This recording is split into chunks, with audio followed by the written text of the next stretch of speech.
We can set the pace for international travel. Two countries, low prevalence of infection, high vaccination rates, low risk. We've got to go for it.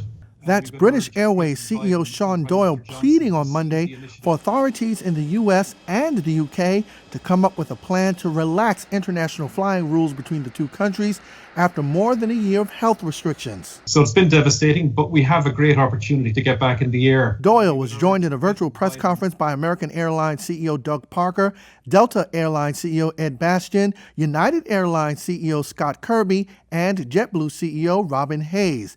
The U.S. has had a ban in place since March 2020, barring nearly all non-U.S. citizens who have been in the United Kingdom within the previous 14 days from entering the country. On the flip side, most U.S. travelers visiting the United Kingdom must quarantine for 10 days upon arrival. Given the high rates of vaccination in the U.S. and the U.K.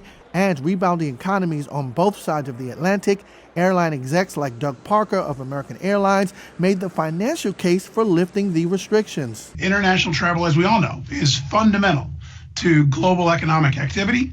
So safely reinstating transatlantic service would send an important signal to the entire world. And the formation of a U.S.-UK travel corridor would reopen the most valuable long-haul travel market for each of our countries and create significant economic benefit. The plea to relax health restrictions on transatlantic routes comes ahead of a meeting later this week between President Joe Biden and Prime Minister Boris Johnson on the sidelines of the G7 summit of leading world economies.